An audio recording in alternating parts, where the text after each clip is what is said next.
Le dernier objet que je place dans le carton est une boîte pleine des fantômes du passé. Elle est remplie de vieux billets de concert, de photos aux couleurs passées et de coquillages bon marché de notre premier voyage à la mer.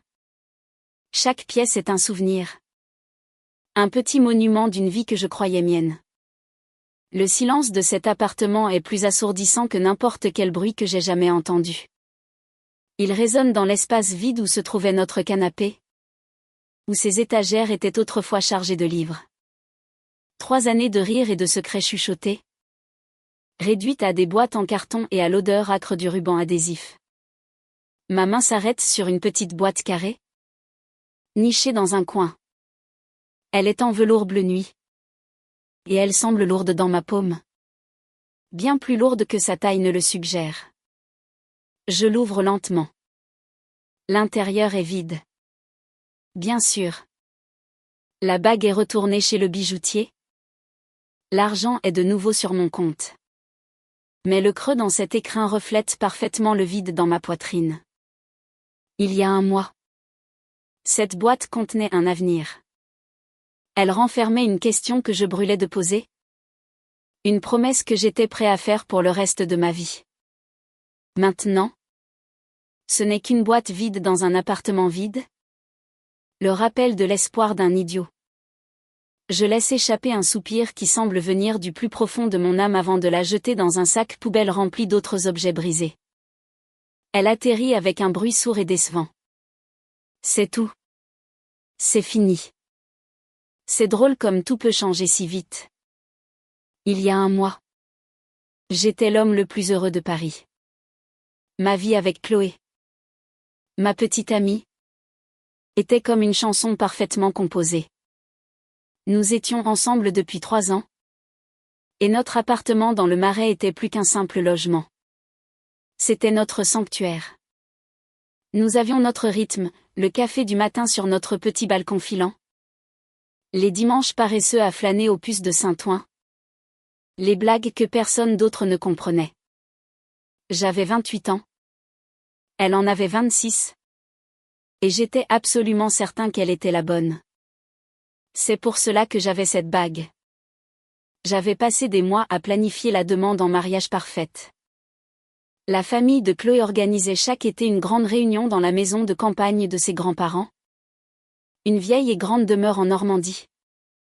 À environ 2 heures de Paris. C'était un événement qui durait tout un week-end. Rempli de barbecue, de feux de camp et de 3 générations de parents. Quand elle m'a invité, j'ai su que c'était l'occasion rêvée. J'imaginais lui faire ma demande le dernier soir, pendant le dîner de famille, avec tous ceux que nous aimions comme témoins. Cela semblait juste. Cela semblait grand. J'avais même secrètement consulté l'une de ses meilleures amies pour la bague. Nous étions allés chez un bijoutier de la place Vendôme, et j'avais réfléchi à chaque détail, voulant que ce soit quelque chose qu'elle chérirait pour toujours. Le diamant n'était pas énorme, mais il était élégant, monté sur un simple anneau en platine. C'était parfait. Tout comme mon plan. Le trajet en voiture vers la maison de campagne semblait électrique. Je jetais des coups d'œil réguliers à mon sac sur la banquette arrière, où la boîte de la bague était cachée dans une chaussette. Chloé était sur le siège passager, chantonnant au rythme de la radio, ses cheveux flottant dans la brise de la fenêtre ouverte. Elle semblait heureuse. Peut-être un peu distante. Mais j'ai attribué cela à l'excitation de voir sa famille. Elle avait été un peu lointaine ces dernières semaines. Mais je supposais que c'était juste le stress de son travail dans le marketing. Rien d'alarmant.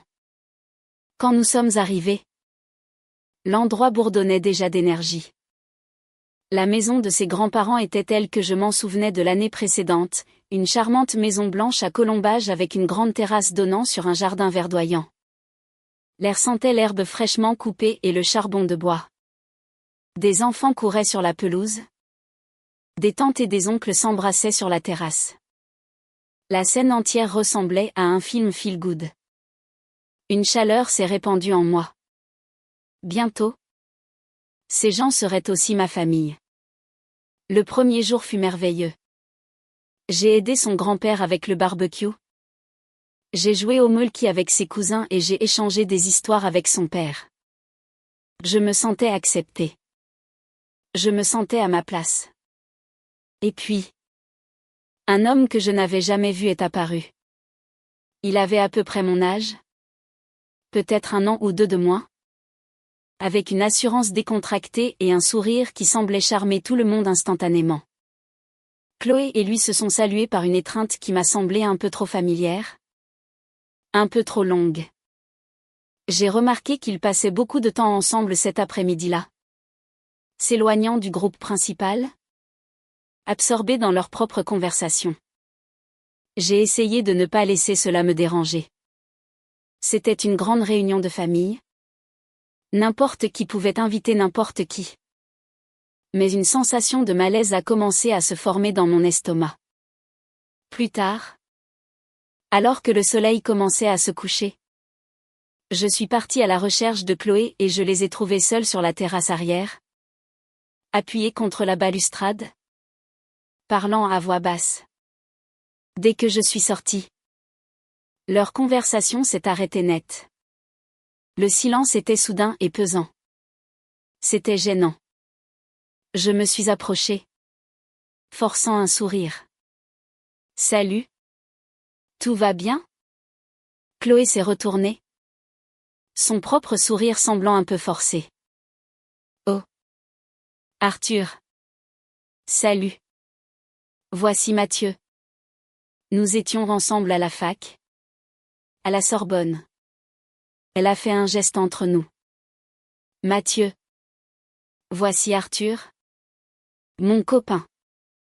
Mathieu m'a tendu la main. Sa poignée était ferme. Salut. Enchanté de te rencontrer. De même. Ai-je dit. En essayant de garder ma voix légère. Chloé ne m'a jamais parlé de toi. Oui. Ça fait un moment qu'on ne s'est pas vu. A dit Mathieu. Ses yeux retournant vers Chloé. On a juste repris contact récemment. J'ai hoché la tête, me sentant comme un intrus. Je voulais poser plus de questions. Comme comment ils avaient repris contact. Ou pourquoi il était ici à une réunion de famille. Mais je ne voulais pas paraître jaloux ou peu sûr de moi. Alors j'ai laissé tomber. Je me suis dit que je suranalysais. Ce week-end était censé être parfait. Et je n'allais pas laisser une petite paranoïa le gâcher.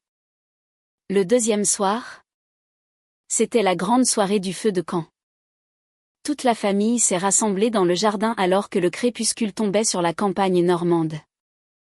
Quelqu'un a sorti une guitare. Et l'air s'est rempli du crépitement du bois et de murmures de conversation. Les gens buvaient de la bière et du vin dans des gobelets en plastique. L'ambiance était détendue et joyeuse. J'étais assis dans un cercle de chaises de jardin avec quelques cousins de Chloé. Sentant enfin le nœud dans mon estomac se desserrer. C'est alors que Léa, sa cousine plus jeune, s'est assise à côté de moi.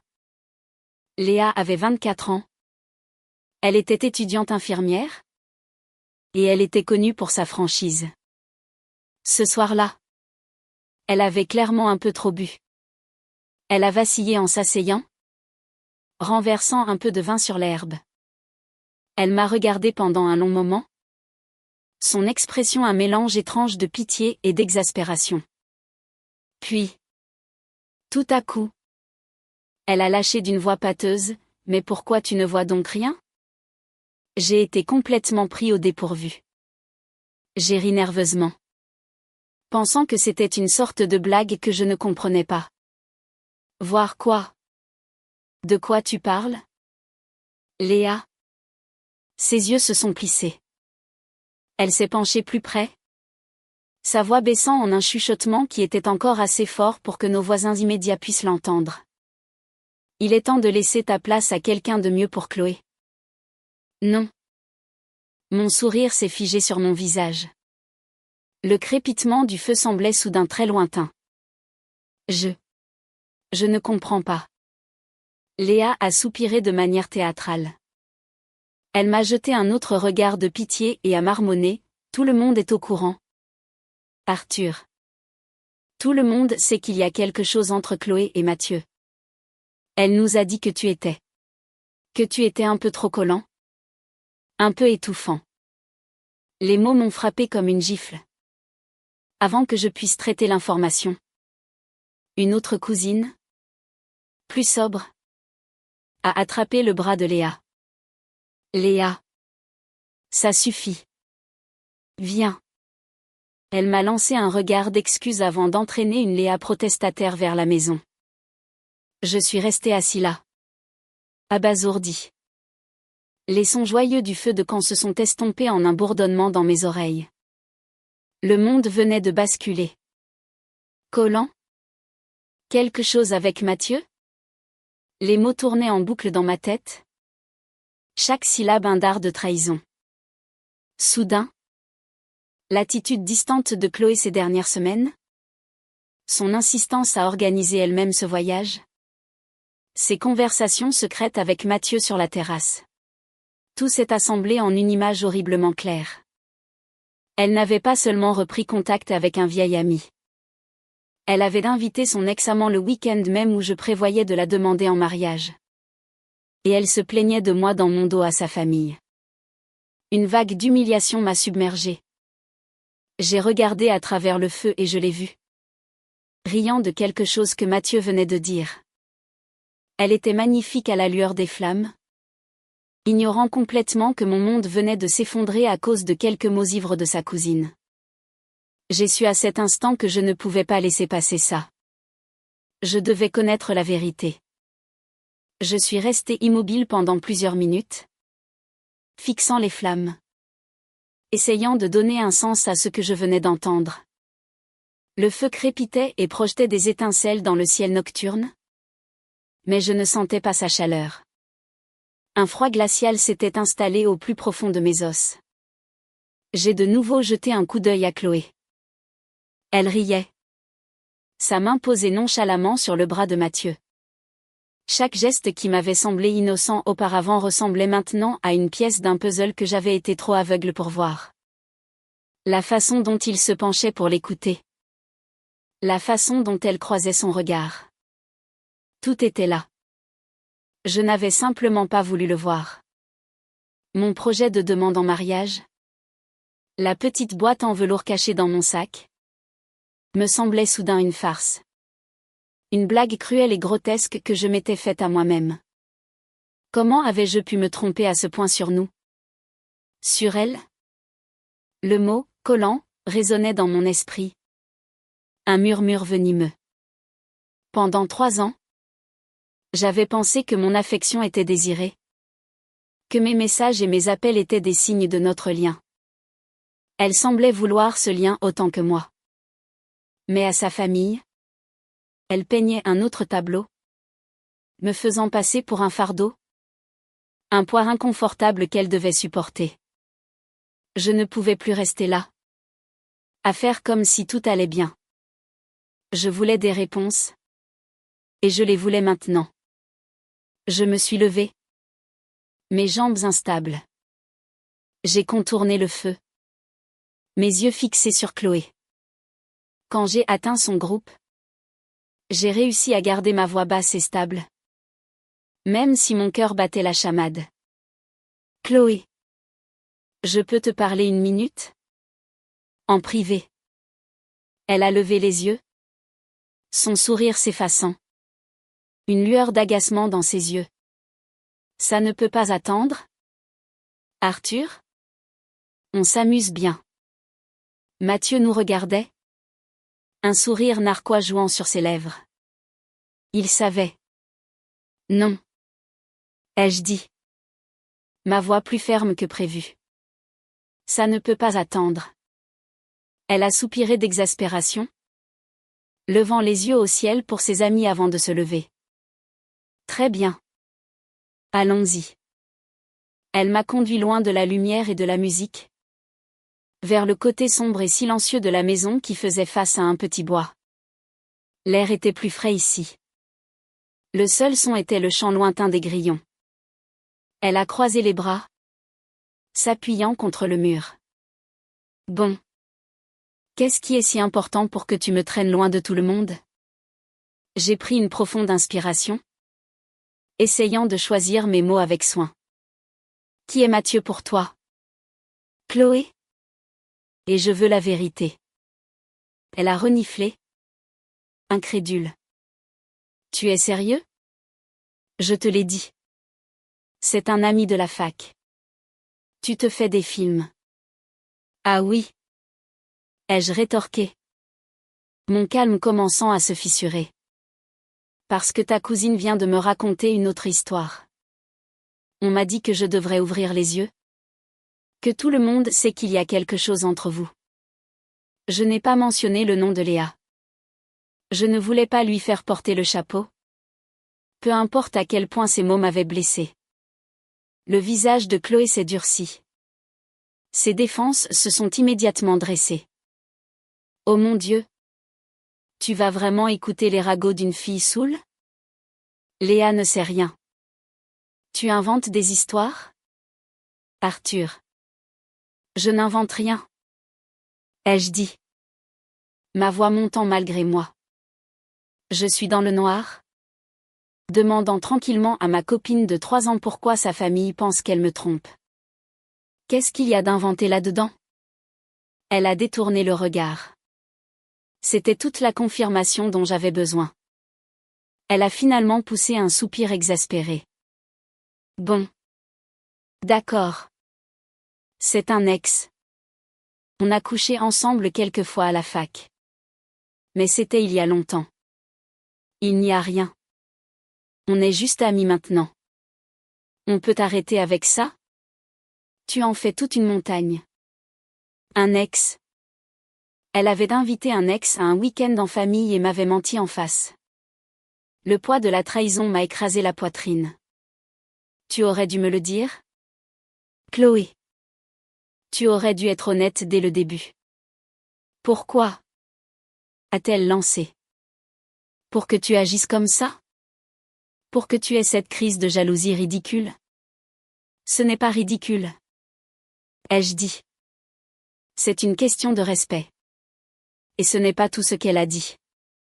J'ai hésité. Les mots suivants comme des éclats de verre dans ma bouche.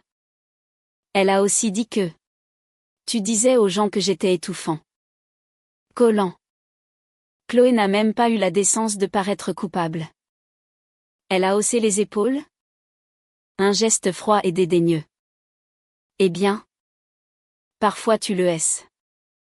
Regarde-toi maintenant. En train de faire une scène parce que Mathieu est là. C'est gênant. Gênant. C'est le mot qu'elle a utilisé. Mon sang s'est glacé. En 3 ans, elle ne m'avait jamais rien dit de tel. Pas une seule fois elle n'avait dit « et j'ai besoin d'un peu d'espace ». Ou « peut-on s'envoyer moins de messages aujourd'hui ?» Si elle l'avait fait, j'aurais écouté. J'aurais adapté mon comportement.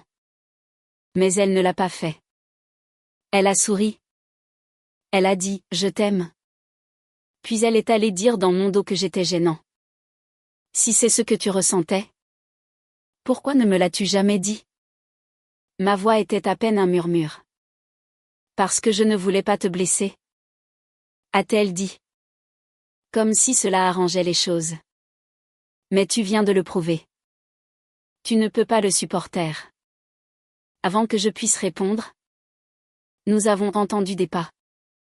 Mathieu et quelques autres cousins de Chloé se dirigeaient vers nous. Leurs visages éclairés par leur téléphone. Et Chloé a appelé Mathieu. Sa voix enjouée. On va au Encre rouillée en ville. Tu viens? J'ai regardé Chloé. Mon cœur s'arrêtant. C'était ça.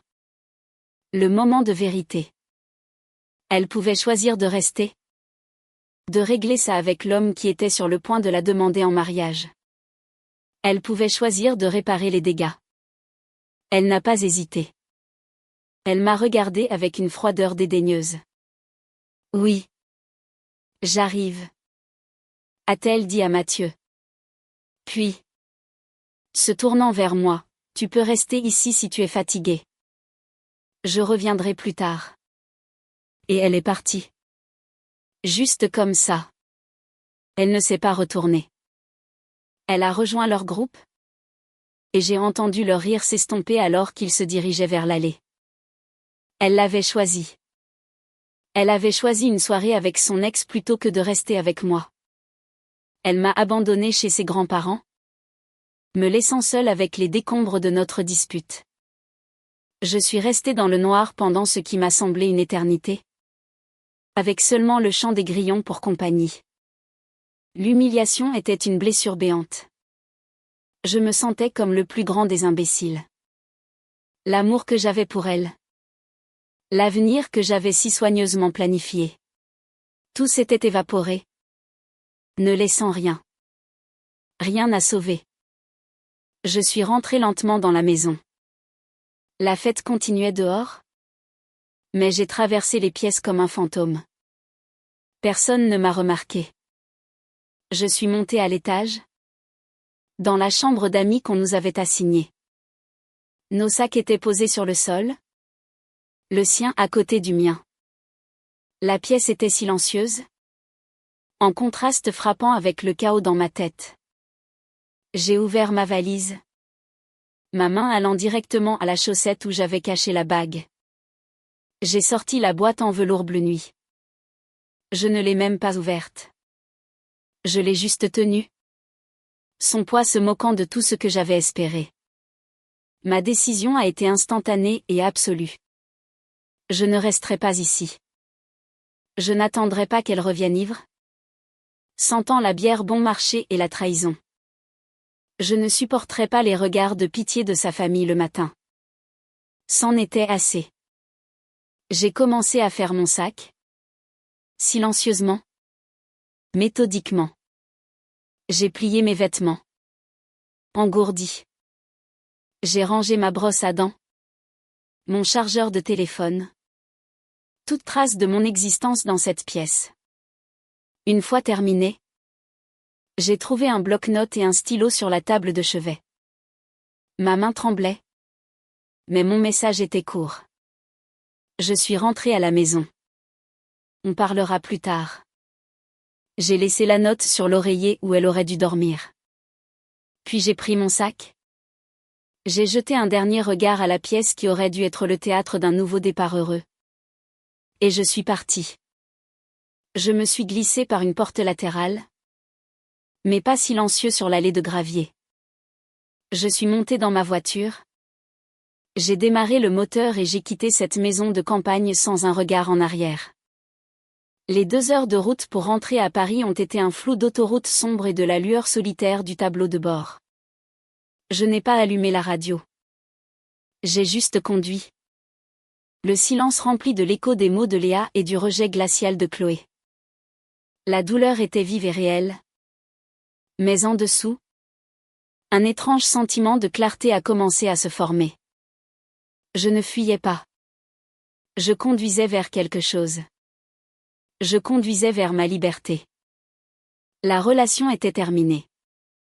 Je le savais avec une certitude aussi froide et dure que l'asphalte sous mes roues. Et je savais que je ne pouvais pas retourner dans notre appartement. Pas maintenant. Plus jamais. Je me suis garée devant l'immeuble de mon frère aîné alors que les premières lueurs de l'aube commençaient à poindre sur l'horizon parisien. Le ciel était d'un violet gris maladif. J'avais l'impression de ne pas avoir cligné des yeux pendant tout le trajet. Mon corps était endolori. Mais mon esprit était brutalement éveillé. Rejouant chaque instant de la nuit en boucle. Les mots de Léa. Le haussement d'épaule dédaigneux de Chloé. Son dos alors qu'elle s'éloignait de moi. Julien, mon frère, vivait dans un modeste 3 pièces à Belleville. Ce n'était pas luxueux, mais c'était sûr. C'était un foyer, d'une manière que mon propre appartement n'était plus. Je suis restée dans ma voiture pendant 5 bonnes minutes, le moteur faisant des petits clics en refroidissant, essayant simplement de rassembler l'énergie de bouger. Je me sentais vidée.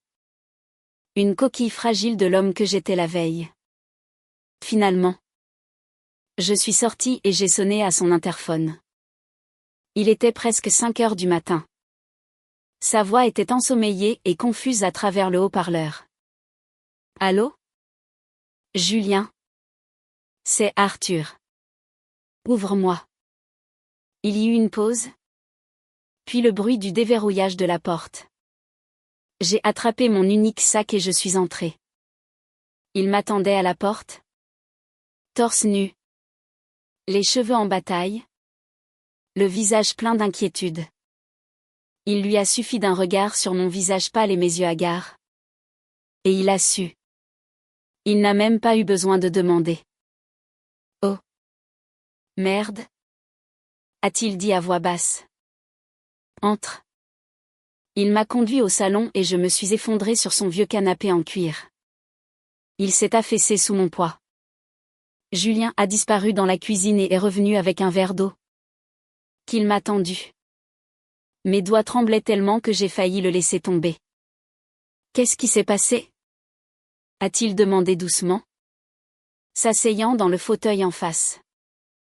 L'histoire est sortie par bribes décousues. Un chaos de trahison et d'humiliation. Je lui ai parlé de Mathieu, de la conversation sur la terrasse, de ce que Léa avait dit. Quand je suis arrivée au moment où Chloé m'a traité de collant et m'a abandonnée pour aller dans un bar avec Mathieu, le visage de Julien s'est durci. Le muscle de sa mâchoire s'est contracté. Elle a fait quoi? A-t-il dit. Sa voix d'un calme effrayant. Elle m'a juste laissé là. Julien. Elle l'a choisi. Juste devant moi. J'ai finalement levé les yeux vers lui. Et j'ai senti une digue se rompre en moi. La détermination qui m'avait permis de conduire jusqu'ici s'est effondrée, remplacée par une vague de douleur écrasante. J'allais la demander en mariage ce week-end. La bague est dans mon sac. Julien m'a regardé fixement, les yeux écarquillés de choc et de fureur. Il s'est passé la main sur le visage et a laissé échapper un long soupir. Il n'a pas dit « je te l'avais bien dit », même s'il n'avait jamais vraiment aimé Chloé. Il ne m'a pas offert de platitudes vides. Il s'est juste levé, est venu au canapé et m'a serré fort dans ses bras. Je suis désolé, mec, a-t-il dit. Tu ne mérites pas ça. Vraiment pas. J'ai passé le reste de la journée sur son canapé. Je n'ai pas dormi. J'ai juste fixé le plafond. Mon esprit un champ de bataille. La vie que j'avais si soigneusement construite avait été démolie en une nuit. Vers midi. Mon téléphone a commencé à vibrer. C'était Chloé. J'ai ignoré. Il a vibré à nouveau une minute plus tard. Et encore. Appel manqué. Suivi de SMS. Où es-tu? Ta mère a dit que ta voiture n'est plus là. Arthur. Rappelle-moi. Ce n'est pas drôle. Tu vas vraiment disparaître comme ça? Je n'ai pas eu le courage de répondre. Je ne savais pas quoi dire. Et je savais que toute conversation que nous aurions ne serait qu'une spirale d'excuses et d'accusations de sa part. J'avais besoin d'un plan. Toute ma vie était encore dans cet appartement. Je ne pouvais pas me permettre une grosse dispute alors que mes affaires y étaient en otage. Après avoir parlé à Julien, je lui ai envoyé un seul SMS vague. J'ai besoin de temps. Je suis chez mon frère. On parlera plus tard. C'était peut-être lâche. Mais c'était nécessaire. Ça m'a fait gagner du temps. Sa réponse a été immédiate. Du temps? De quoi tu parles? Tu agis comme un fou. Appelle-moi. J'ai mis mon téléphone en silencieux et je l'ai retourné sur la table basse. Le lendemain, j'ai commencé le processus de déménagement. C'était l'une des choses les plus difficiles que j'ai jamais faites. Julien a pris un jour de congé pour m'aider. Nous avons pris ma voiture pour nous rendre à l'appartement que j'appelais autrefois mon chez-moi. J'ai utilisé ma clé pour ouvrir la porte. Et l'odeur de l'endroit m'a frappé en premier. Ce mélange de mon après-rasage et de son parfum floral. Ça sentait, nous. La douleur était si vive qu'elle m'a coupé le souffle. Chloé était au travail. Comme je l'avais prévu. L'appartement était silencieux. Hanté. J'ai vu sa tasse préférée près de l'évier. J'ai vu le plaid sous lequel nous aimions nous blottir sur le canapé. Chaque objet était une mine de souvenirs. Ok. A dit Julien d'une voix pragmatique, me ramenant à la réalité. On fait ça vite. L'essentiel d'abord. Vêtements. Ordinateur. Papiers importants. On reviendra pour les gros meubles. Nous avons travaillé en silence. Comme une équipe de démolition démantelant une vie. J'ai fait mes cartons dans un état second. En urgence. J'ai essayé de ne pas regarder les photos sur les murs. Les petits mots qu'elle avait laissés sur le frigo. Mais c'était impossible. Chaque objet que je mettais en boîte. C'était comme si j'emballais une partie de moi-même. Au moment où nous avions rempli ma voiture d'un premier chargement. J'étais émotionnellement épuisée. Alors que nous partions. Mon téléphone a de nouveau sonné. C'était Chloé. Cette fois. Pour une raison quelconque. J'ai répondu. Je suppose qu'une partie de moi voulait la confrontation. Le dernier clou dans le cercueil. Enfin. A-t-elle presque crié au téléphone. Sa voix n'était pas inquiète ou désolée. C'était de la pure colère. C'est quoi ton problème? Arthur? Disparaître comme ça au milieu de la nuit? Tu sais de quoi j'ai l'air? Moi? Ma famille me demande où tu es passé. Tu m'as humilié. Je me tenais au milieu de notre salon à moitié vide. Entouré de cartons. Et je n'ai ressenti qu'une clarté froide et dure. Elle n'était pas désolée de m'avoir blessée. Elle était en colère que ma réaction à sa blessure la dérangeait. C'est de ça que tu t'inquiètes? Ai-je dit. Ma voix plate. De quoi tu as l'air? Ben oui. A-t-elle rétorqué. Tu t'es enfui comme un gamin parce que je suis allé prendre un verre avec des amis. Tu es incroyablement collant et étouffant. Je n'arrive pas à croire que je l'ai supporté si longtemps. Et voilà.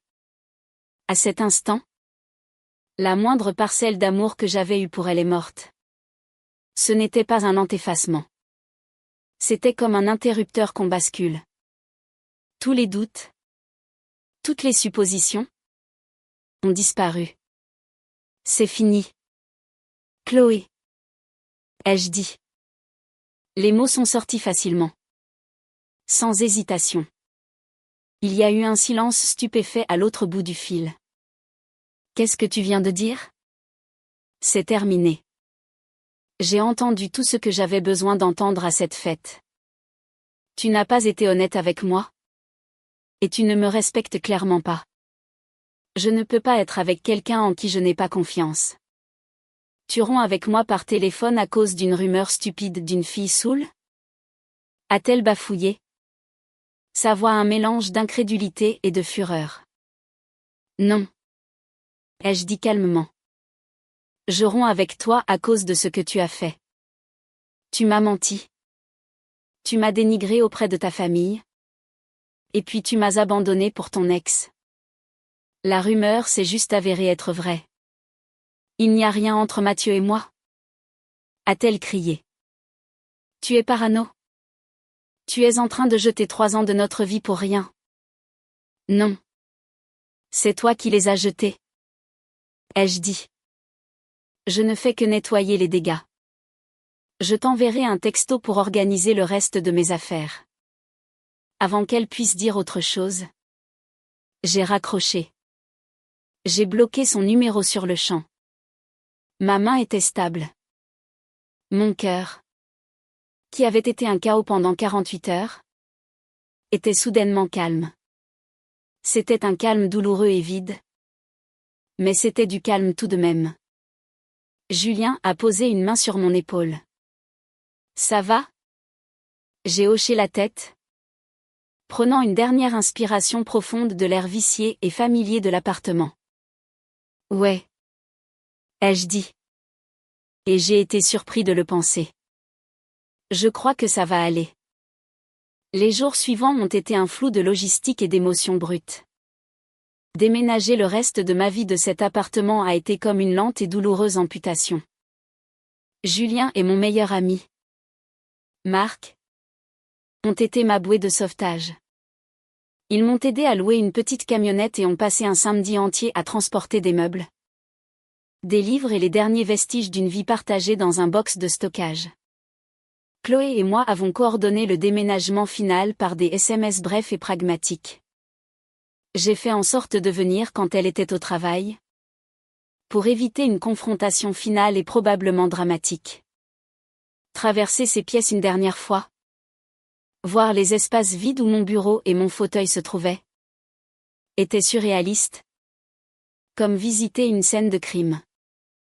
J'ai laissé ma clé sur le comptoir de la cuisine, à côté d'une horrible grenouille en céramique qu'elle adorait, et j'ai fermé la porte derrière moi sans me retourner. Ses parents ont pris contact une fois. Sa mère, une femme gentille que j'avais toujours appréciée, m'a appelé quelques jours après la rupture. Sa voix était pleine d'une douce et douloureuse confusion. Arthur, mon garçon, comment vas-tu? A-t-elle demandé. Chloé est dévastée. Elle dit que c'est un énorme malentendu. J'ai eu de la peine pour elle, prise dans le désordre de sa fille. Mais je n'avais aucun désir de ressasser les détails sordides avec elle. J'apprécie vraiment votre appel, madame, ai-je dit, en gardant mon ton poli mais ferme. Mais c'est vraiment entre Chloé et moi. Je suis désolée que ça se soit terminé comme ça. C'était une façon polie de dire, votre fille est une menteuse? Et je ne ferai pas semblant du contraire par égard pour vous. Je pense qu'elle a compris le message. Elle a soupiré, a dit qu'elle comprenait et m'a souhaité bonne chance. Je soupçonne que Chloé lui avait raconté une histoire de petite amie hypersensible et irrationnelle. Peu importe. Je connaissais la vérité. La vie sur le canapé de mon frère était temporaire. Je passais mes soirées à parcourir les annonces de location et mes journées à essayer de me concentrer sur mon travail de graphiste. Mais il y avait un brouillard constant dans ma tête. La colère qui m'avait alimentée dans les premiers jours de la rupture commençait à s'estomper, laissant derrière elle un chagrin profond et lancinant. 3 ans. C'est long. Je l'avais aimée. J'avais imaginé tout un avenir avec elle, maison, enfants, vieillir ensemble. Maintenant, tout ça était parti. Et je devais trouver comment recommencer à zéro. Un soir, environ une semaine après mon déménagement, mon téléphone a vibré avec un message d'un numéro inconnu. Mon estomac s'est noué, pensant que c'était Chloé qui essayait de me joindre. Mais le message n'était pas d'elle. C'est Léa. Arthur. La cousine de Chloé. J'ai eu ton numéro par ma sœur qui est amie avec un de tes amis. Bref. Je voulais juste te dire que je suis vraiment désolée pour ce qui s'est passé à la fête. J'étais saoule et odieuse. La façon dont je l'ai dit. C'était nul. J'ai regardé le message. Surpris. Je ne m'attendais pas à avoir de ces nouvelles. Une partie de moi était encore en colère contre elle pour avoir lâché la bombe qui avait fait exploser ma vie. Mais la partie la plus rationnelle de moi savait qu'elle n'avait pas créé la bombe. Elle me l'avait juste montré avant que je ne marche dessus sans le savoir. J'ai tapé une réponse. C'est bon. Tu n'as rien dit qui n'était pas vrai. Elle a répondu presque instantanément. Quand même. Je me sens mal. Je voulais juste que tu saches que je pense que ce que Chloé a fait était horrible. Tu ne méritais pas ça. Cette petite validation m'a fait l'effet d'une bouée de sauvetage. C'était la première fois que quelqu'un de son côté reconnaissait la vérité de ce qui s'était passé. Nous avons échangé quelques messages ce soir-là. Elle s'est à nouveau excusée pour ses paroles. Je lui ai dit de ne pas s'inquiéter. Elle m'a demandé si j'allais bien. J'ai honnêtement répondu que non. Pas vraiment. Mais que ça irait. Selon Léa. Les retombées de mon départ soudain avaient été aussi chaotiques que Chloé l'avait prétendu. Quand tout le monde s'est réveillé le lendemain matin pour me trouver partie, les questions ont commencé.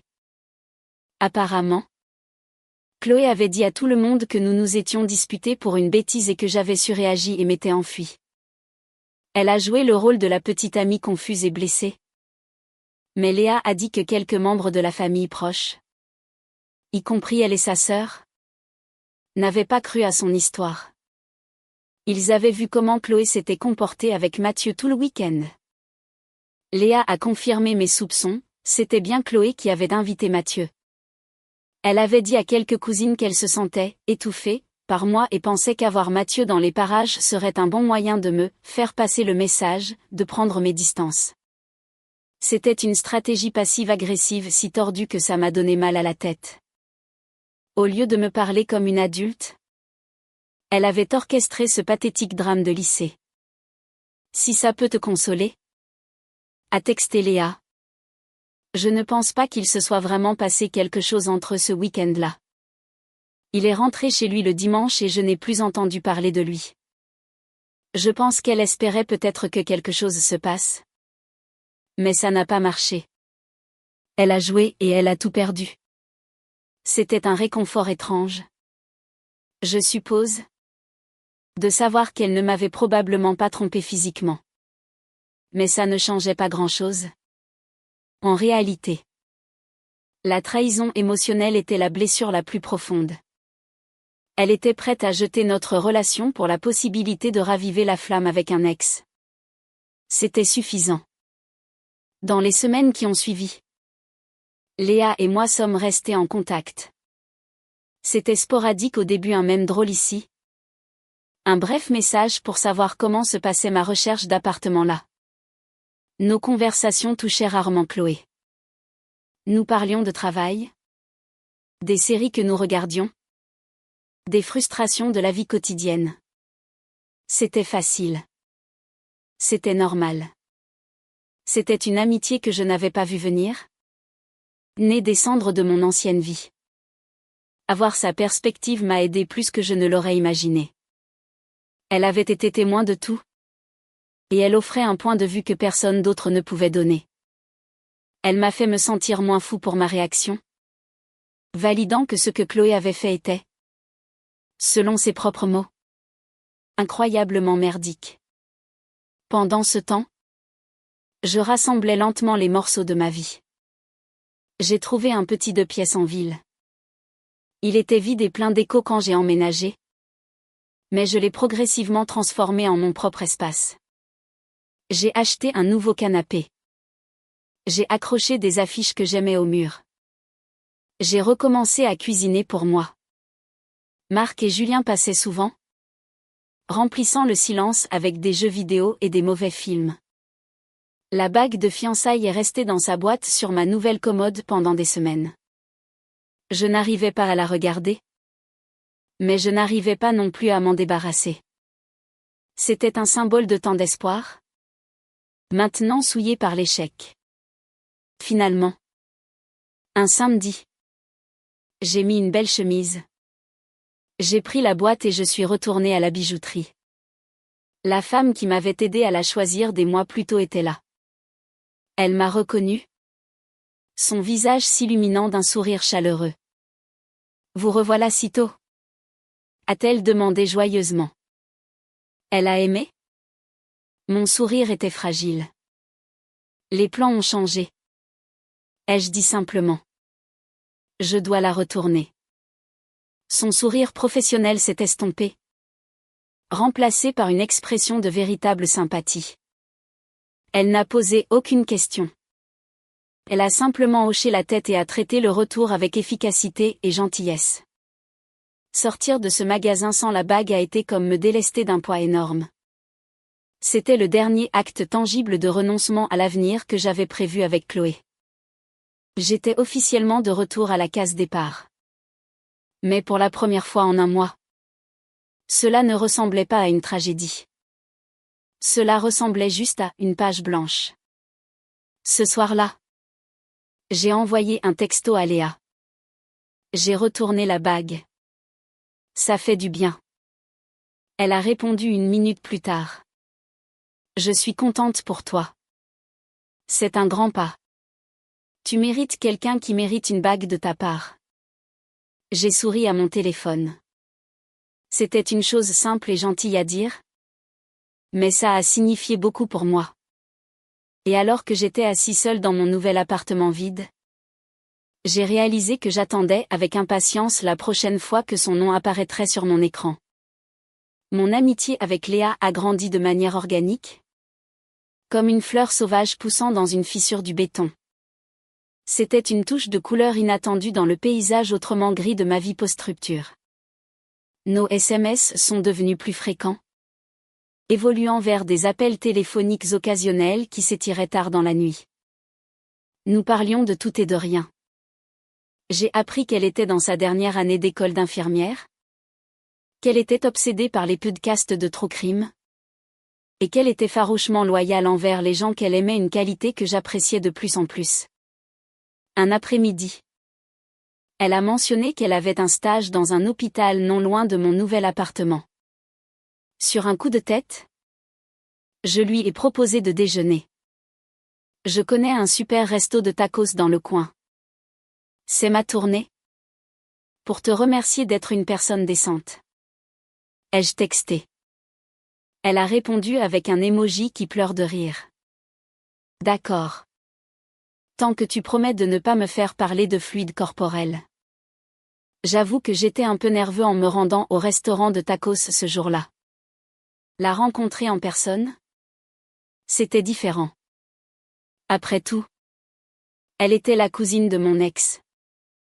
La situation était chargée d'une histoire étrange. Mais dès qu'elle est entrée, toutes ses inquiétudes se sont dissipées. Elle avait un sourire éclatant et authentique qui illuminait son visage. En tenue d'infirmière, les cheveux attachés en une queue de cheval rapide, elle avait l'air complètement différente de la jeune femme dont je me souvenais vaguement de la réunion de famille. Elle avait l'air réelle. La conversation a coulé aussi facilement qu'au téléphone. Nous n'avons pas parlé de Chloé. Nous n'avons pas parlé de la réunion de famille. Nous avons parlé de nos rêves, de nos familles et de nos moments les plus embarrassants de l'enfance. Je lui ai parlé de ma passion pour le design, et elle m'a parlé des réalités éprouvantes mais enrichissantes du travail aux urgences. Le déjeuner s'est transformé en une conversation de 2 heures qui a semblé durer 20 minutes. Je dois y retourner? A-t-elle finalement dit, en regardant sa montre avec un air de regret. Mais c'était vraiment bien. Arthur. On devrait refaire ça. Ai-je dit. Et j'ai été surpris de voir à quel point je le pensais. J'adorerais. A-t-elle souri. Et nous l'avons fait. Nos déjeuners décontractés sont devenus réguliers. Bientôt, ils ont évolué vers des sorties le week-end. Elle venait boire une bière avec moi et mes amis dans une brasserie locale, où nous nous promenions le long de la Seine. Cela ne ressemblait jamais à un rendez-vous. C'était comme si je passais du temps avec ma meilleure amie. Mes amis, Julien et Marc, l'ont remarqué tout de suite. Alors, c'est quoi le truc avec la cousine? A demandé Marc un soir alors que nous jouions aux jeux vidéo. Juste après le départ de Léa de mon appartement. Il n'y a rien? Ai-je dit. Les yeux fixés sur l'écran. On est juste amis. Julien a mis le jeu en pause et m'a regardé. Amis? La façon dont tu la regardes? Mec? Ce n'est pas juste des amis. J'ai ouvert la bouche pour protester.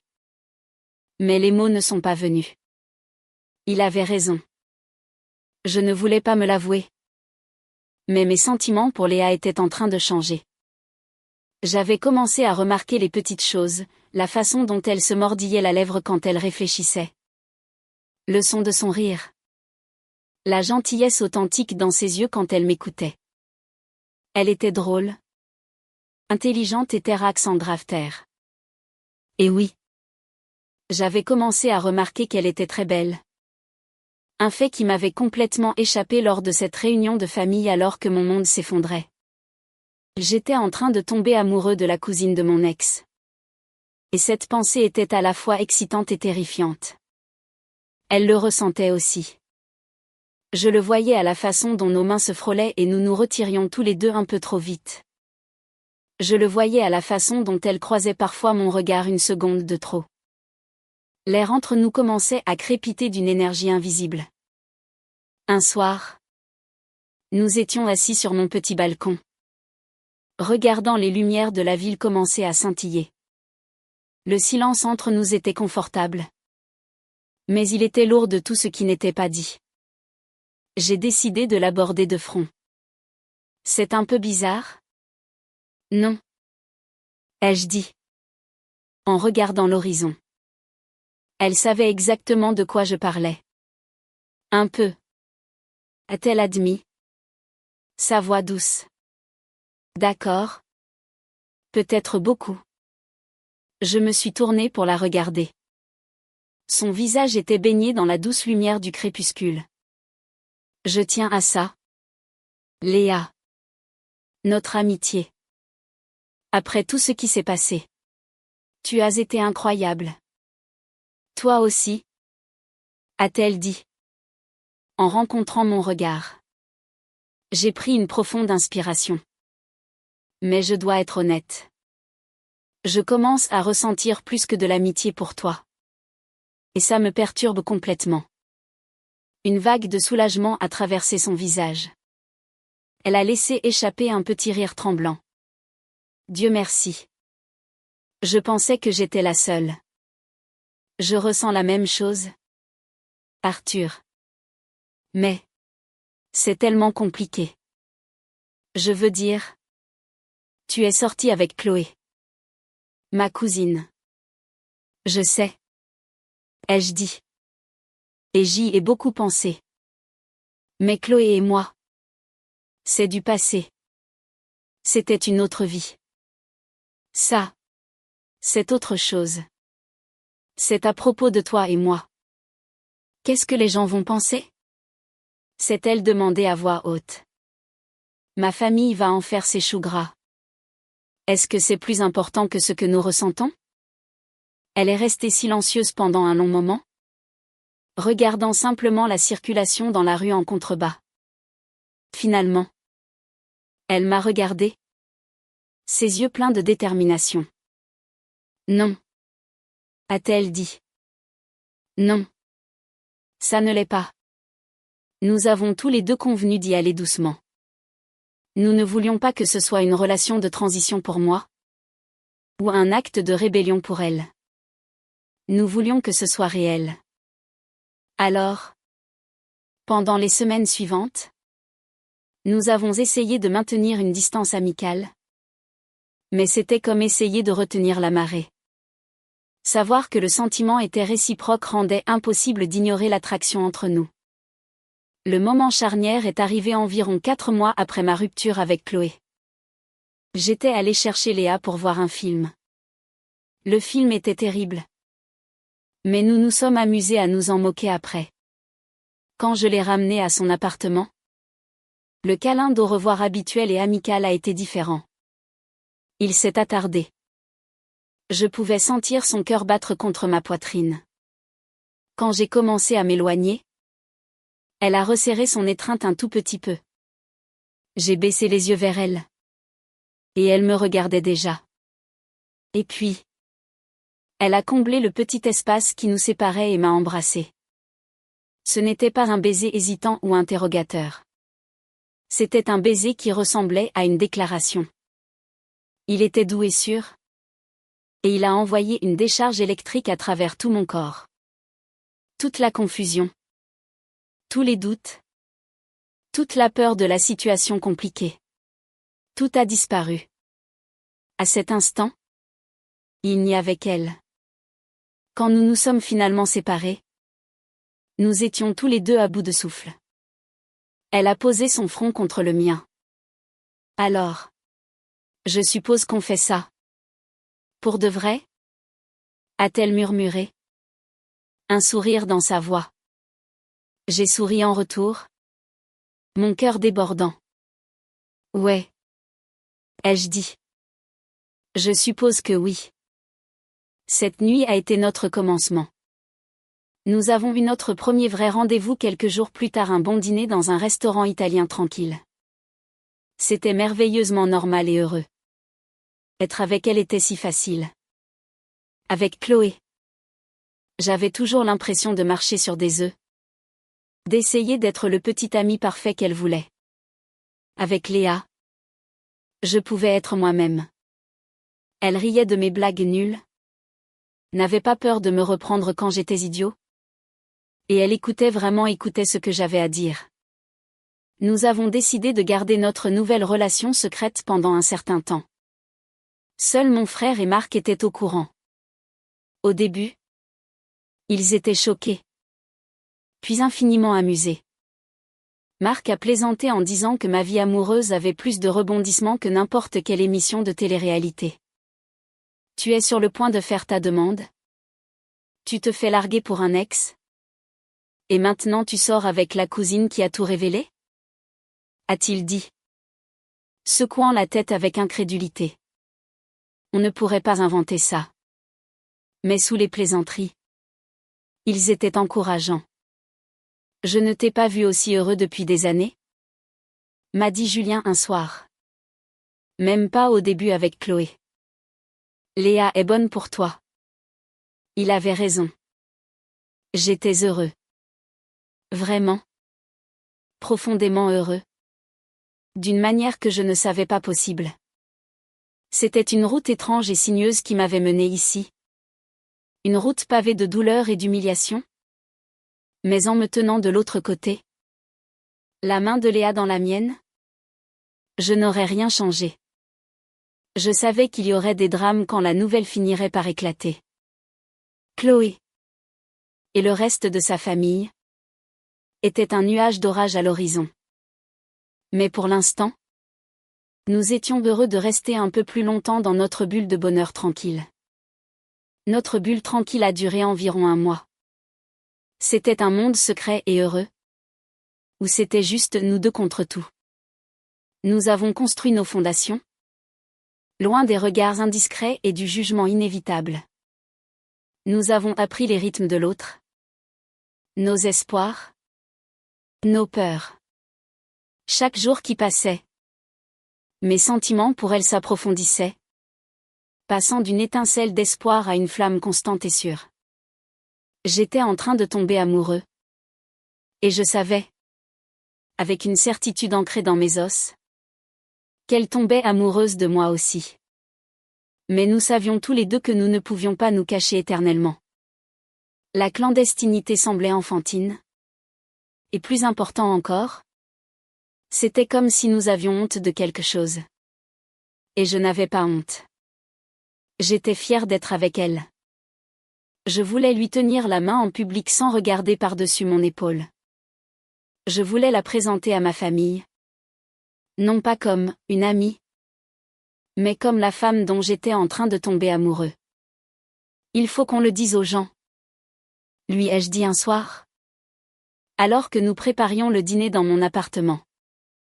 Je ne veux pas te cacher. Je ne veux pas nous cacher. Léa s'est détournée de la casserole qu'elle remuait sur la cuisinière, les yeux inquiets. Je sais. Moi non plus. C'est juste que je me prépare à l'explosion. Quoi qu'il arrive. Ai-je dit. En m'approchant pour l'enlacer par derrière. Nous y ferons face ensemble. Elle s'est appuyée contre moi, laissant échapper un lent soupir. Ensemble. D'accord. Nous avons décidé d'être stratégiques. Nous allions d'abord en parler à nos proches. En construisant un petit mur de soutien avant que la nouvelle n'atteigne inévitablement la personne qui nous inquiétait le plus, Chloé. J'avais déjà mis mon frère et Marc au courant. Et ils étaient de notre côté à 100%. Léa a décidé de commencer par sa sœur aînée. Chloé. Elle a appelé sa sœur ce soir-là. J'étais assis sur le canapé, essayant de lire. Mais en réalité j'écoutais simplement le murmure étouffé de la voix de Léa depuis l'autre pièce. Après une vingtaine de minutes, elle est revenue dans le salon, le visage empreint d'un profond soulagement. Alors ? Ai-je demandé ? Le cœur battant. Elle a été étonnamment cool, a dit Léa. Un lent sourire se dessinant. Elle a dit, eh ben. Ça c'est un rebondissement que je n'avais pas vu venir. Mais Chloé a été une vraie garce ce week-end-là. Donc je ne peux pas lui en vouloir. J'ai éclaté de rire. La tension sur mes épaules se relâchant. J'aime bien ta sœur. Elle a dit qu'elle était heureuse pour nous. Tant que je suis heureuse. A ajouté Léa. Ses yeux pétillants. Une de moins. La suivante sur sa liste était sa mère. Cette conversation a été un peu plus tendue. La mère de Léa, la tante de mon ex, était hésitante. Je pouvais entendre l'inquiétude dans sa voix même à travers le téléphone. Elle n'était pas en colère, mais elle s'inquiétait de la dynamique familiale, de la possibilité d'une rupture permanente. Tu sais que Chloé ne prendra pas ça bien. Ma chérie. Était son refrain. Je sais. Maman. A dit Léa patiemment. Mais mon bonheur ne peut pas dépendre de la réaction de Chloé. C'est juste. Arrivé. Ce n'était pas prévu. Et c'est un homme bien. Vous l'avez toujours dit vous-même. Finalement. Sa mère a donné sa bénédiction à contre-cœur. Une mise en garde enveloppée dans l'amour maternel. Ce n'était pas le soutien enthousiaste de sa sœur. Mais ce n'était pas non plus un rejet. Nous l'avons pris. Nous n'avons pas eu la chance d'annoncer la nouvelle à Chloé nous-mêmes. Les nouvelles. Dans une famille comme la sienne, voyagent plus vite que la lumière. Ce fut une réaction en chaîne d'appels téléphoniques et de SMS. Nous avons appris plus tard que la mère de Léa avait appelé sa propre sœur, la mère de Chloé, pour la prévenir. Et c'est là que la bombe a explosé. Cela faisait environ 5 mois et demi depuis la réunion de famille. 5 mois et demi que je n'avais pas échangé un seul mot avec Chloé. Le premier signe de la tempête qui approchait fut une série de textes furieux qui apparurent sur le téléphone de Léa. J'ai regardé son visage s'assombrir. Ses traits se durcirent en lisant. Elle m'a montré l'écran. C'était de Chloé. Je n'arrive pas à croire que tu m'aies fait ça. Tu es la vipère la plus dégoûtante et la plus traîtresse que j'ai jamais rencontrée. Sortir avec mes restes ? Sérieusement ? Léa ? Aie un peu de respect pour toi-même. Tu es la honte de cette famille. J'espère que vous serez malheureux ensemble. Vous vous méritez bien. Les mots étaient vicieux. Conçus pour infliger le maximum de douleur. C'était de la rage pure et non filtrée. J'ai ressenti une bouffée de colère au nom de Léa. Elle ne méritait pas ça. Je suis désolée. Ai-je dit. La voix dure. C'est de ma faute. Non. A-t-elle dit. En levant les yeux vers moi. Son regard un mélange de douleur et de défi. Ce n'est pas de ta faute. C'est de la faute de Chloé. C'est ce qu'elle est. Et puis mon téléphone, silencieux de sa part depuis des mois, a commencé à vibrer.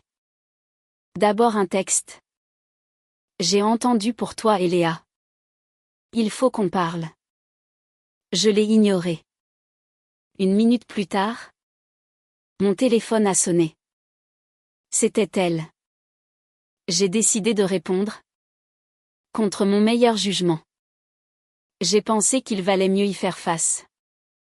Établir les limites et en finir. Léa m'a fait un signe de tête encourageant. Allô? Chloé. Ai-je dit. En essayant de garder ma voix neutre. Comment as-tu pu? A-t-elle craché? Sans aucun préambule. De toutes les personnes au monde? Arthur. Il a fallu que tu choisisses ma cousine? Tu essaies de me faire du mal? C'est une sorte de vengeance tordue? Ça n'a rien à voir avec toi. Ai-je dit calmement. Ce n'est pas une vengeance. C'est juste arrivé. Léa et moi sommes devenus amis après. Après tout. Et ça a évolué à partir de là. Je suis désolée si ça te blesse. Mais ma vie ne tourne plus autour de tes sentiments. Et tu crois que ça me fait passer pour quoi? Moi? A-t-elle demandé? Sa voix montant. Tout le monde va penser que c'est de ma faute. Ils vont tous prendre ton parti. Le narcissisme pur de cette déclaration m'a sidéré. Même maintenant, sa principale préoccupation était son image. Eh bien, c'était de sa faute? Ai-je pensé? Mais je ne l'ai pas dit. Ça n'aurait servi à rien. Tu vas vraiment jeter tout ce que nous avions pour elle? A-t-elle demandé? Sa voix tremblant de ce qui ressemblait plus à un orgueil blessé qu'à un véritable chagrin. C'est juste une gamine. Arthur. C'est une femme. L'ai-je corrigé? Et elle me traite avec respect. Ce que tu n'as pas su faire depuis très longtemps. Il y eut une inspiration brusque à l'autre bout du fil. Tu sais quoi? Très bien. Je ne veux rien avoir à faire avec vous deux. Vous êtes dégoûtants. Et elle a raccroché. J'ai laissé échapper un long soupir. Ma main serrant toujours le téléphone. La conversation avait été épuisante, mais aussi clarifiante. Toute trace de bons souvenirs que j'aurais pu avoir de notre passé était maintenant partie. Incinérée par sa réaction toxique. Léa est venue m'entourer le cou de ses bras. Ça va? Ouais. Et? Ouais. Ai-je dit. En la serrant fort. Je vais bien. Je m'inquiète plus pour toi maintenant. Ne t'inquiète pas. A-t-elle dit. Sa voix étouffée contre mon épaule. Qu'elle fasse sa crise. Ça ne change rien. Elle n'a pas le pouvoir de gâcher ce que nous avons. Même si la réaction odieuse de Chloé nous a blessés. Léa avait raison. D'une manière étrange, cela nous a rendus plus forts. Nous sommes devenus une équipe. Un front uni contre le drame. La semaine suivante, nous sommes sortis avec Julien, Marc et quelques autres amis dans un bar animé du centre-ville. C'était la première fois que nous sortions publiquement en couple. C'était libérateur. À un moment, alors que j'étais au bar pour prendre des boissons, quelques gars ont commencé à draguer Léa à notre table. Je l'ai vue de l'autre côté de la salle et j'ai ressenti une pointe familière de jalousie.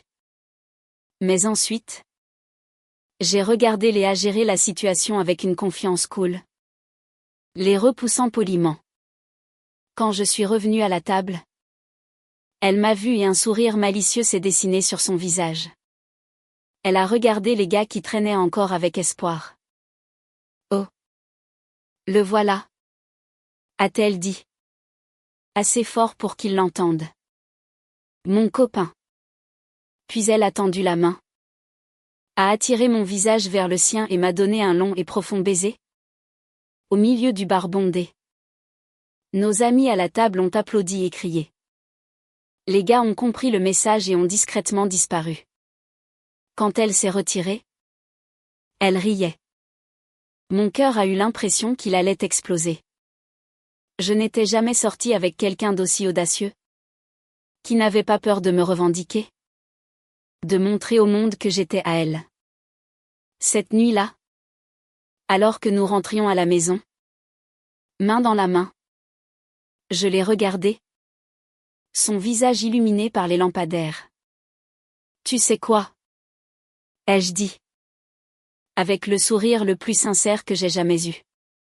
J'ai passé des mois à chercher du bronze. Et j'ai fini par trouver de l'or. Elle a ri. Le son résonnant dans le silence de la nuit. C'est la phrase la plus ringarde que j'ai jamais entendue. Mais je le pense. Ai-je dit. En m'arrêtant pour lui faire face. Je le pense vraiment. Le drame familial était un orage qui grondait au loin.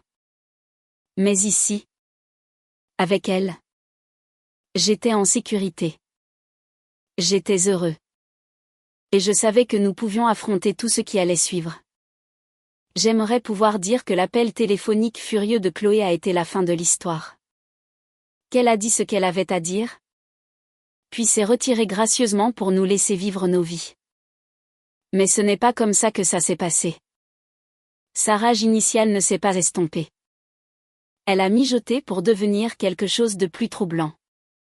Sa colère s'est transformée en une obsession étrange et désespérée qui a commencé à s'infiltrer dans nos vies de manière de plus en plus dérangeante. Ça a commencé subtilement. Quelques semaines après la grande confrontation, Chloé a recommencé à m'appeler. Je ne répondais pas. Les appels allaient directement à la messagerie vocale.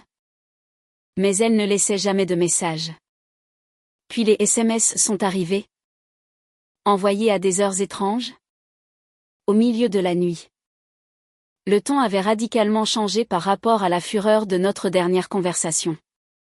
Maintenant, c'était suppliant. Tu me manques. J'ai fait une erreur, Arthur. Une énorme erreur. On peut parler? J'ai besoin de te dire ce qui s'est vraiment passé. J'ai montré les messages à Léa. L'estomac noué d'exaspération. Qu'est-ce qu'elle croit qu'il va se passer? Ai-je dit. Pense-t-elle vraiment que je vais tout oublier? Tu ne lui manques pas? A dit Léa. Le visage grave. Ce qui lui manque, c'est ce qu'elle a perdu. Elle ne supporte pas que tu sois passé à autre chose et que tu sois heureux. Surtout avec moi. C'est une blessure à son ego. J'ai suivi le conseil de Léa et n'ai pas répondu. J'ai envoyé un seul message ferme, Chloé. S'il te plaît. Arrête de me contacter. Ce n'est pas approprié. Nous n'avons rien à nous dire. Puis je l'ai de nouveau bloqué. Mais c'était comme jouer au jeu de la taupe. Quelques jours plus tard, les messages ont commencé à arriver d'un autre numéro.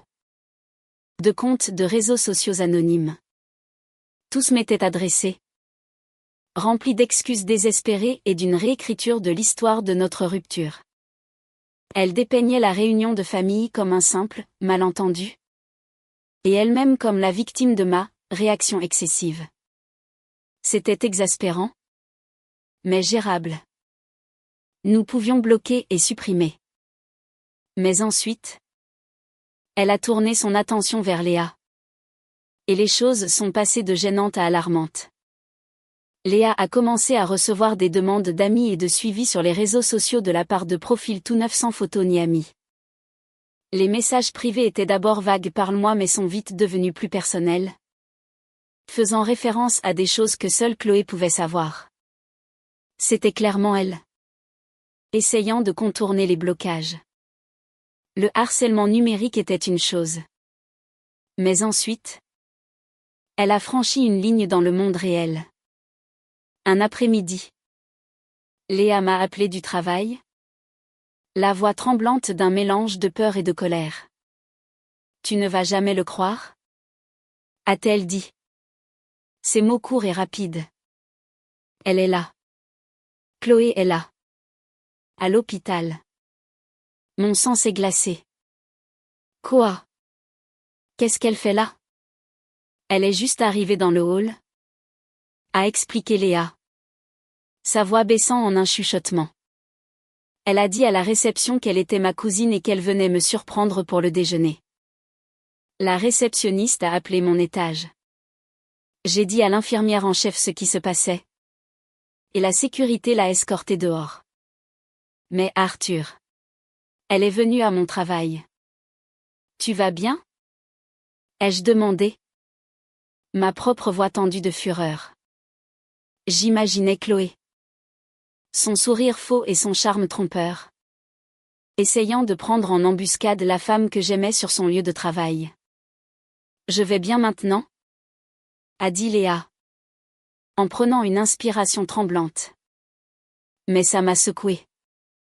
C'est quoi son problème? C'était la question. N'est-ce pas? Celle à laquelle nous n'avions pas de réponse.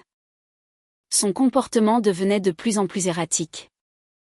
Il ne s'agissait plus d'une ex méprisée. Cela ressemblait à quelque chose d'autre. Quelque chose d'instable. La goutte d'eau a fait déborder le vase quelques nuits plus tard. Nous étions blottis sur mon canapé.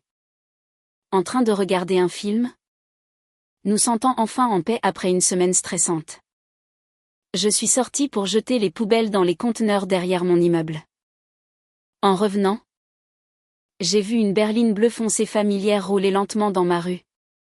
Les phares éteints. La rue était mal éclairée. Mais je pouvais distinguer la silhouette d'un conducteur aux longs cheveux sombres. Dès qu'elle a vu que je l'avais remarqué, la voiture a accéléré et a disparu au coin de la rue. Mon cœur battait la chamade. Je me suis précipitée à l'intérieur et j'ai verrouillé la porte. Qu'est-ce qui ne va pas? A demandé Léa. En se redressant. Le visage inquiet. Elle était juste là. Ai-je dit? Ma voix à peine un murmure. Chloé. Elle était dehors. Dans sa voiture. Nous sommes allés tous les deux à la fenêtre et avons regardé dans l'obscurité. Mais la voiture était partie depuis longtemps. Un silence glacial et sinistre s'est installé dans la pièce. Ce n'était plus du drame. C'était du harcèlement. Elle nous épiait. Ça suffit. A dit Léa. Sa voix ferme. Toute peur remplacée par de la détermination. J'appelle mes parents. Ils doivent savoir jusqu'où ça va. Léa a contacté ses parents, la tante et l'oncle de Chloé le lendemain et leur a tout raconté. Les SMS incessants. Les faux profils. L'apparition à l'hôpital. La voiture devant mon appartement. Ils ont été horrifiés. Ils n'avaient entendu que la version de l'histoire de Chloé pendant des mois. Une histoire de cœur brisé et de trahison où elle était la victime innocente. Apprendre la vérité. Et l'étendue de son comportement récent. Les a choqués. D'après ce que nous avons appris par la sœur de Léa. Ses parents ont eu une conversation très sérieuse et sans concession avec Chloé ce week-end-là. Apparemment. Ça s'est terminé par une dispute explosive. Chloé fondant en larmes. Se lamentant d'avoir perdu la meilleure chose qui lui soit jamais arrivée et que de me voir heureux avec Léa, la détruisait. Elle a tout avoué. Mais a présenté ses actions comme les actes désespérés d'une femme toujours amoureuse. J'ai ressenti une pointe de pitié. Peut-être. Mais elle a été rapidement éteinte par ma colère. Son chagrin. S'il était réel. Ne lui donnait pas le droit de nous terroriser. Ce n'était pas une excuse. Quant à Léa. Elle était partagée. Elle était furieuse contre sa cousine pour l'avoir soumise à cela. Mais elle était aussi triste. On n'a jamais été les meilleurs amis du monde. M'a-t-elle dit. Mais on était quand même de la famille. On a grandi ensemble. Je n'aurais jamais cru qu'elle était capable de ça. Le lien qui restait entre elles était maintenant complètement rompu. Probablement pour de bon.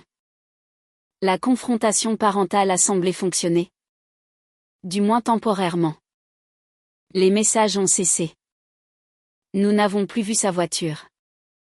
Un calme fragile s'est installé. Mais l'expérience avait changé quelque chose. Nous étions devenus plus prudents. Plus conscients de notre environnement. La bulle facile et insouciante que nous avions créée au début avait été percée. Je déteste ça, lui ai-je dit un après-midi. Je déteste qu'elle te fasse subir ça à cause de moi. Elle a tendu la main par-dessus la table et a pris la mienne. Sa prise était forte et rassurante.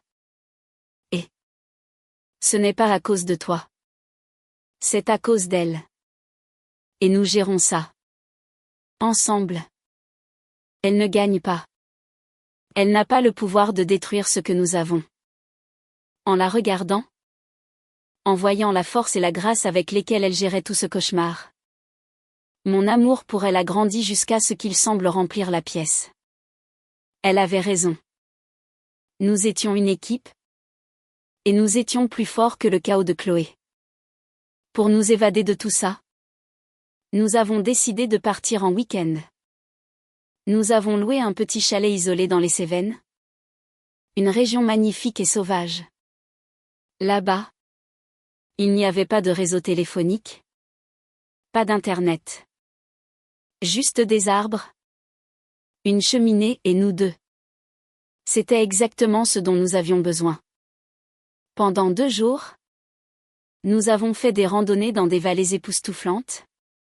Cuisiné des repas simples et parlé pendant des heures. Complètement coupé du drame et du monde extérieur. Lors de notre dernière nuit là-bas, nous étions assis sur la terrasse, enveloppés dans des couvertures, regardant les étoiles apparaître dans le ciel sombre et clair. Le seul son était le chant des grillons. C'est ça qui compte, a dit Léa doucement, sa tête reposant sur mon épaule.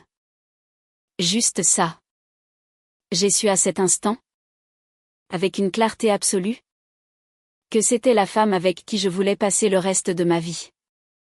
Le chemin pour arriver ici avait été une épreuve du feu. Mais il avait forgé quelque chose de réel et d'indestructible entre nous. Ma première demande en mariage avait été un désastre. Un plan mal conçu construit sur des fondations défectueuses. Mais ma prochaine, quand le moment viendrait, serait différente. Ce serait pour la bonne personne, pour les bonnes raisons. Ce serait pour elle. Le voyage dans les Cévennes a été comme un bouton de réinitialisation pour nous.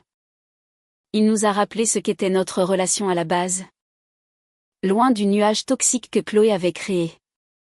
Quand nous sommes rentrés à Paris, nous nous sentions plus forts, plus unis et prêts à aller de l'avant.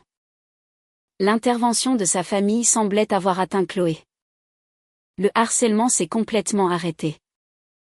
Plus de SMS, plus d'appels, plus de voitures mystérieuses. C'était comme si elle s'était évaporée de nos vies. Et le silence qu'elle a laissé derrière elle était un profond soulagement. La vie a trouvé un nouveau et beau rythme. Léa a obtenu son diplôme d'infirmière avec mention. Et j'étais dans le public, applaudissant plus fort que n'importe qui.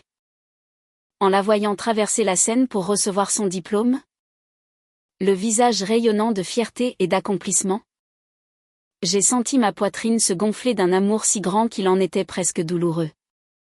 Elle a obtenu un poste exigeant mais gratifiant dans l'unité de soins intensifs pédiatriques d'un hôpital local. Elle y excellait. Un mélange parfait de compassion et de compétence.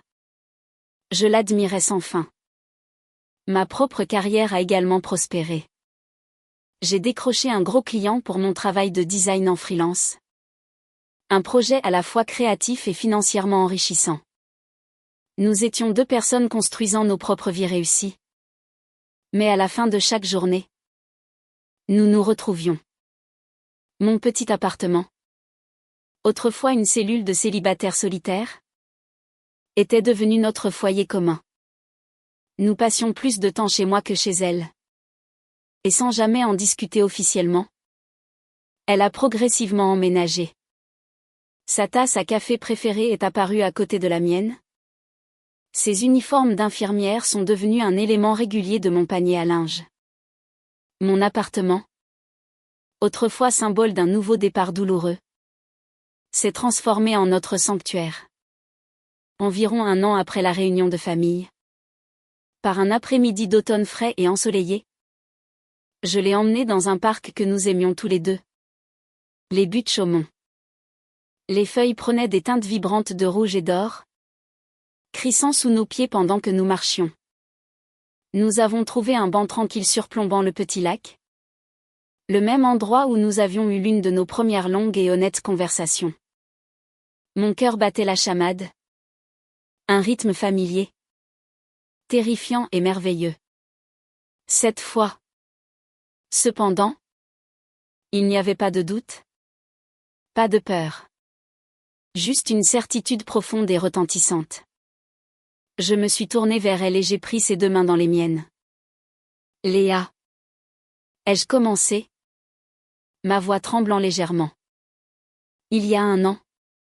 Ma vie a implosé de manière assez spectaculaire. Je pensais avoir tout perdu. Mais j'avais tort. Ce n'était pas la fin. C'était le début du chemin qui m'a mené à toi. Ses yeux brillaient. Un léger sourire se dessinait sur ses lèvres.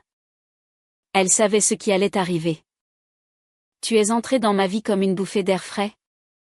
Ai-je continué? Ma voix se raffermissant.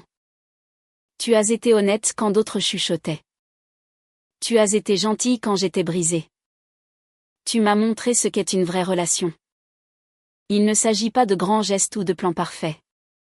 Il s'agit d'affronter ensemble les parties désordonnées, compliquées et merveilleuses de la vie.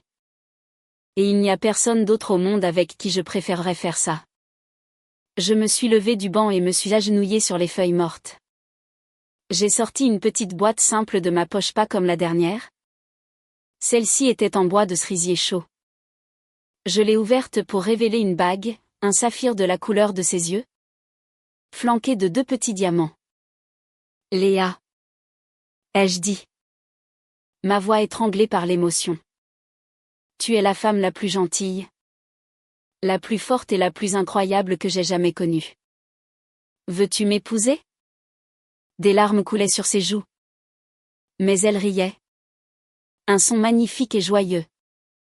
Oui. A-t-elle murmuré. Oui. 1 million de fois. Oui. J'ai glissé la bague à son doigt. Et elle lui allait parfaitement. Je me suis relevée. Et elle s'est jetée à mon cou, m'embrassant avec une telle passion et une telle joie que nous en avons eu le souffle coupé. À cet instant, au milieu de la beauté d'une journée d'automne, toute la douleur et la trahison de l'année écoulée se sont dissoutes, devenant une simple note de bas de page dans notre histoire. C'était le prologue, pas l'événement principal. Nous avons eu un petit mariage intime. Une simple cérémonie à la mairie avec seulement notre famille la plus proche et nos amis les plus chers. Julien, mon frère, était mon témoin. Chloé, sa sœur, était sa témoin. Ses parents étaient là. Leurs visages rayonnant d'un bonheur authentique pour nous.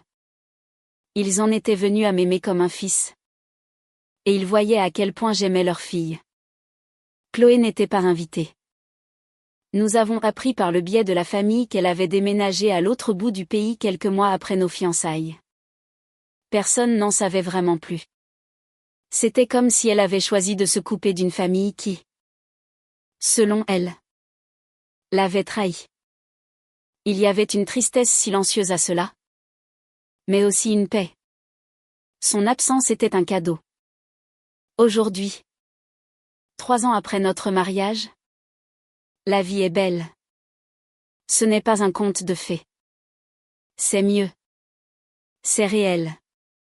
Nous avons acheté une petite maison dans une banlieue pavillonnaire tranquille, avec un grand jardin pour le chien que nous avons adopté l'année dernière. Léa est maintenant infirmière en chef dans son service. Un leader respecté et aimé. J'ai lancé ma propre petite entreprise de design à succès depuis un bureau à domicile qui donne sur notre jardin. Parfois, tard dans la nuit, quand la maison est silencieuse, je repense à ce week-end à la maison de campagne. Je pense à l'homme que j'étais alors, plein d'espoir naïf, son cœur fixé sur un avenir qui était une illusion. Je ressens de l'empathie pour lui. pour la douleur qu'il était sur le point d'endurer. Mais je ne ressens aucun regret. Cette nuit devait arriver. Cette douleur était nécessaire. C'était le détour brutal, douloureux, mais finalement magnifique qui m'a sorti d'une impasse et m'a mis sur le chemin que j'étais censé suivre depuis le début. Il m'a ramené à la maison. Je regarde ma femme, endormie à côté de moi, son visage paisible dans la douce lumière de la lune, et je ressens une gratitude si profonde qu'elle me submerge. Je n'ai pas eu la vie que je pensais vouloir. J'ai eu quelque chose d'infiniment mieux. J'ai eu un amour construit sur la vérité, un partenariat forgé dans le feu, et un bonheur calme, constant et réel. Je n'ai pas seulement trouvé de l'or. J'ai trouvé mon monde entier.